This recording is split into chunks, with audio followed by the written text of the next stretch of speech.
I think that off-chain solutions are definitely a part of the solution to the scalability problems we are having on blockchains. You see, blockchains are a really, really nice tool, and we should use it for what they're best at. But we need to add additional layers and additional solutions on top of it to actually reach the full potential of what was promised to us about 10 years ago now. And we should, and off-chain solutions are actually a solution to not only the scalability, but also a number of different of other trade-offs as well, right? Like the immediacy of payments and the fast iteration over protocol enhancements. So I think off-chain solutions are both a way to extend our use cases as well as addressing part of the scalability solution. Probably not the only solution that we're going to use, but it's definitely a big part of it, yes. How to guarantee security on off-chain solutions? Well, there's definitely a number of security issues that we inherit from being blockchain-based, right? We always have we maintain the issue of needing to secure our private keys. We inherit the need to secure our data and to sort of take care of our own privacy. We reduce some of these issues, but on the other hand, we increase others, right? For example, the issue of needing to be watching the blockchain for any nefarious activities and be able to react in time. Those are new issues that surface from off-chain protocols, and that we add on top of the existing issues that we have with blockchains. On the other hand, we also have a number of solutions for the existing problems that we have from blockchains, like privacy, like the immediacy problem, like the is this payment now confirmed or isn't it? Because payments on off-chain protocols are final right at the time when we finalize them, and we don't need to wait for confirmations. So I think on some parts we are adding complexity, but on the other hand we are also addressing quite a few of the issues that we have with just on-chain protocols. My work at Blockstream mostly focuses on Lightning, both on the specification and on the implementation side. On C Lightning, we're having a really good time collaborating with the guys from Async and Lightning Labs. That has proven to be a very, very good collaboration. As Blockstream as a whole, we're just a bunch of researchers that like to work on improving the infrastructure everybody's building on top, and we're working on a number of very interesting projects that I probably couldn't list right now, all of them, right? But yeah, from Lightning, it's me and Rusty basically implementing and doing the specification work there. Blockchain currently has a number of issues that we need to address sooner rather than later, and those are both on the technical side as well as an educational side. There's a lot of hype in the ecosystem, of course, which may endanger quite a few of the users, hinting at ICOs, of course. So that's one of the educational issues that we need to address sooner rather than later. On the technical side, I think there's a lot of applications that are being pitched that are not really that applicable to blockchains, and so I think while blockchains are a really useful tool, I think we still need to zoom in or home in to what is the set of use cases that are really sensible to build on a blockchain, and then to sort of cut out everything else that, well, is better suited for as a systems, right?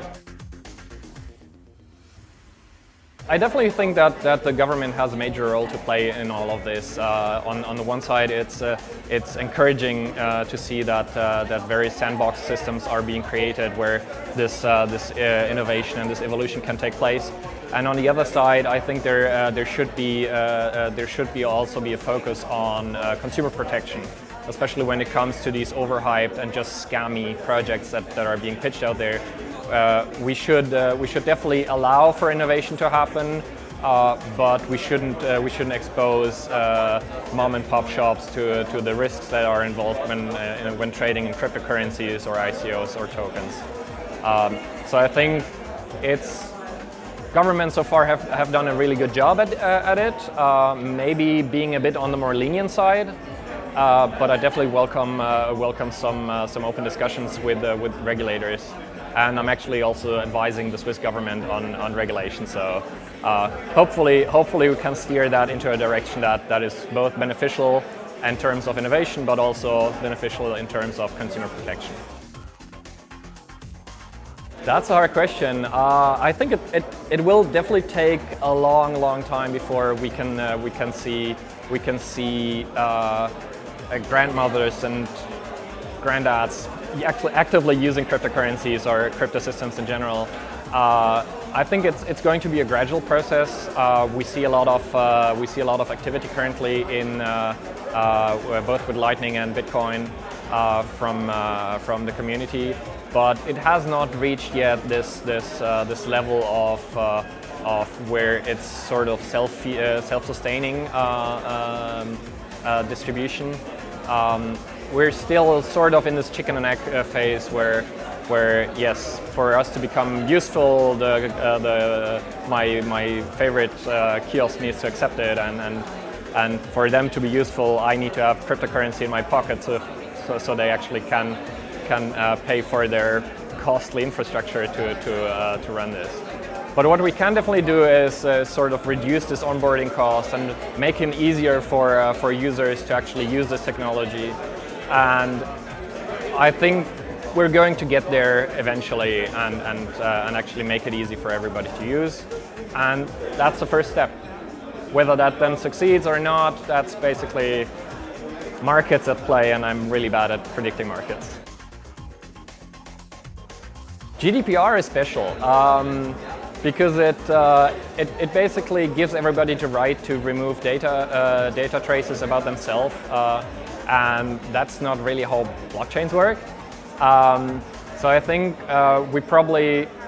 we can probably sidestep this problem by not storing the information itself on a blockchain, but rather anchoring the information in a blockchain and then sort of only maintaining the effects of what we performed on a blockchain rather than the actual data that we worked on. But other than that, I think blockchains are sort of out of the scope for GDPR, I think. We can certainly improve privacy and make this less of an issue. But as it stands, I don't think GDPR is applicable to blockchains, really. I think there's this general vision of Bitcoin and cryptocurrencies being the enemy of banks, right? Banks either adapt or they will die. I don't think that's the case. I think just because the underlying infrastructure changes, that doesn't make the whole business model of banks obsolete, right? Banks nowadays, or very few banks nowadays, are in the business of transmitting money or facilitating money transfers. It's more that they build services on top of it, right? So the big banks all are about putting investors and investees in contact and sort of negotiating this investments rather than trying to get money from A to B. And whether we talk about cryptocurrencies or US dollars, I don't see much of a difference. They will get rid of this pesky little problem of having to be a money transmitter in order to build these services on top, and sort of get the ability to build those services on top of cryptocurrencies. At the same time, though, they might also get some new competition from this, because suddenly you have a much easier system to build these services on top, and you sort of lose a bit of the exclusivity of being a bank, right? So I think us as consumers will definitely have a gain from it. Banks will be able to monetize on this as well, but they might need to innovate in order to do so. Key takeaway for today is definitely I'm impressed how many people are actually working on off-chain protocols. I was unaware that this community was this big and this motivated to get things done.